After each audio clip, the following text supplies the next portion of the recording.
Bentornati sul canale per questo nuovo video, il quarto della serie tra Cina e Corea del Sud. Oggi esplorerò la zona al confine con la Corea del Nord, la DMZ.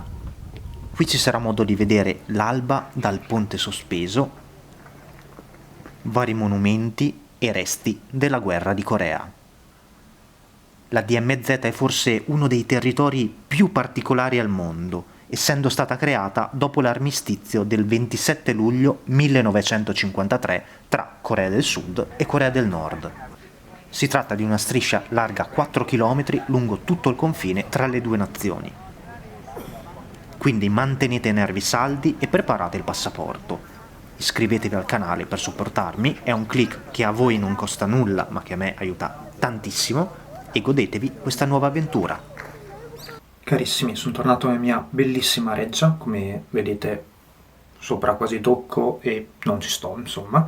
Comunque ho fatto una piccola passeggiatina per arrivare qua, poi ho mangiato qualcosa qua al volo, perché domani ho la sveglia alle 5, perché è una giornata molto molto importante. Quindi vi racconto direttamente domani, intanto buonanotte. Quindi sveglia alle 5, piccola camminata, metro, sempre efficienti e in orario, e arrivo all'autobus, che mi porterà verso la DMZ, la zona demilitarizzata tra Corea del Sud e Corea del Nord. La prima tappa è questa montagna verso il Suspension Bridge. Qui ci sono vari bunker e l'atmosfera, anche se non ci sono soldati o cose del genere, però è molto elettrica.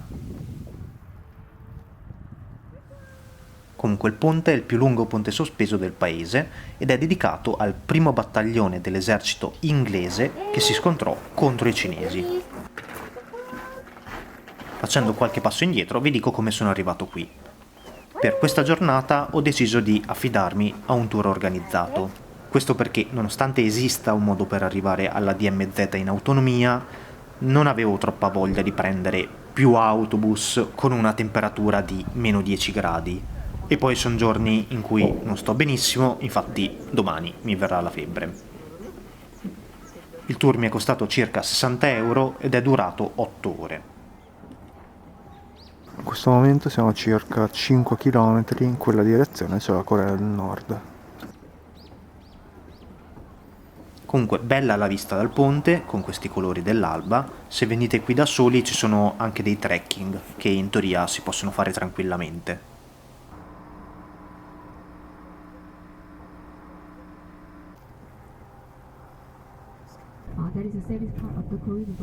Poi di nuovo in autobus per la seconda tappa. Si tratta di una piazza, una strada, con vari punti di interesse. Ci sono alcuni monumenti e reperti storici.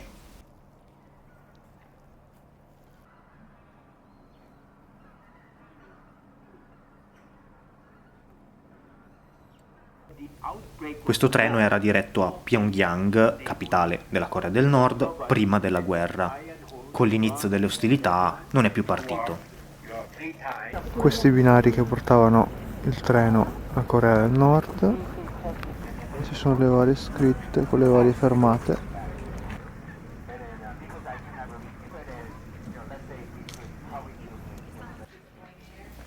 Mentre questa locomotiva era anche questa diretta verso il nord, ma è stata crivellata di colpi. Ma com'è iniziata la guerra? Con la fine della seconda guerra mondiale il Giappone terminò il dominio sulla Corea del Sud. Quindi il paese venne diviso in due zone, al nord occupato dall'Unione Sovietica e il sud occupato dagli Stati Uniti. Nel 1948 il sud divenne la Repubblica di Corea e il nord la comunista Repubblica Popolare Democratica di Corea.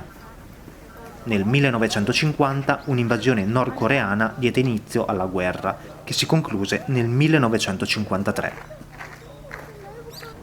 Non c'è mai stato un trattato di pace, per questo la guerra si considera ancora in essere. Venne però firmato un armistizio e creata la DMZ. nei 3 anni di conflitto Seul soffrì molto, essendo vicino al confine, e venne anche conquistata più volte. Si stima che il conflitto causò 1 milione di morti tra i militari e tra i 2 e i 3 milioni di morti tra i civili. Oltre a questo ci sono prove di crimini di guerra terribili che comprendono omicidi di massa verso sospetti comunisti da parte di Seul e torture a prigionieri da parte di Pyongyang. Inoltre, la Corea del Nord diventò uno dei territori più bombardati in tutta la storia. Giusto per chiarire che la Corea del Sud non ha solo svolto il ruolo di vittima. Poi ovviamente ci sono i soliti Stati Uniti che hanno fatto disastri in metà mondo. Tappa successiva e siamo sempre più vicini al confine. Qua si entra nel terzo tunnel dove non è possibile fare fotografie, ti fanno lasciare macchina fotografica e telefono all'entrata. Questa è stata la parte più bella della giornata. Mi spiace solo che non ho potuto filmare perché i controlli erano molto ma molto severi. È un peccato perché è molto bello.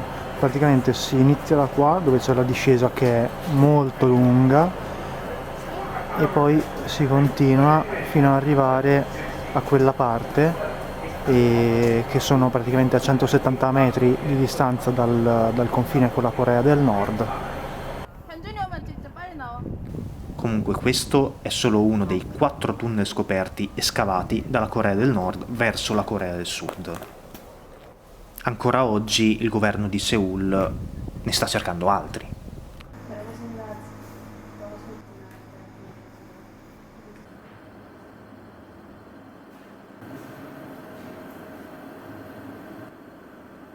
L'ultima tappa è stato l'osservatorio e qui è arrivata la grande delusione, perché a seguito del lancio di palloni pieni di spazzatura da parte della Corea del Nord non è più possibile salire sulla terrazza e neanche fare fotografie verso la Corea del Nord. Si vede la vista sulla Corea del Nord solo da dentro l'osservatorio, sorvegliati strettamente da militari. Veramente un peccato perché si vedono alcuni villaggi, un paio di città e una bandiera.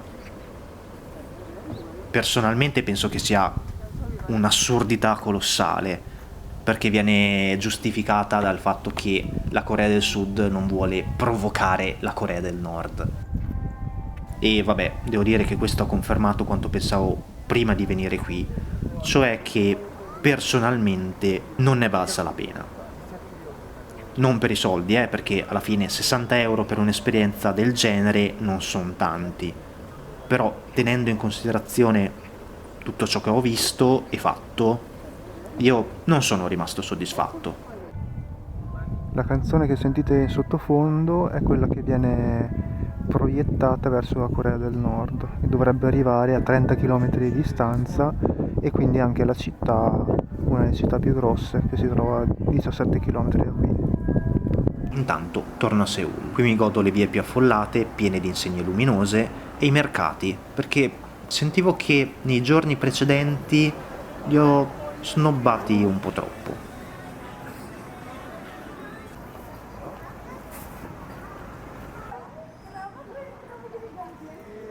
Fa strano essere proiettati in queste vie dopo essere stato al confine con uno dei paesi più chiusi e restrittivi al mondo. Così pochi chilometri di distanza, ma così tante differenze.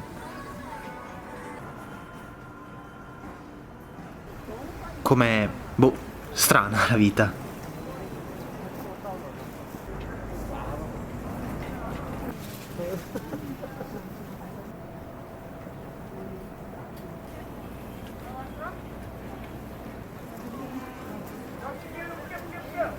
Dopo questa passeggiata vado verso la camminata lungo le mura per vedere il tramonto.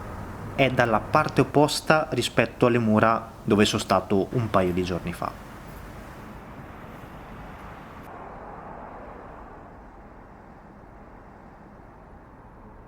Ultimi passi per la città e ripenso un po' all'incredibile esperienza di oggi, perché nonostante il tour non mi abbia soddisfatto, sono stato a meno di 200 metri dalla Corea del Nord, un paese di cui sappiamo praticamente nulla e anche per questo per me straordinariamente affascinante. Io spero un giorno di avere l'opportunità di vedere questo paese. So che molti non saranno d'accordo, ma per me tutti i posti meritano una possibilità di essere visitati.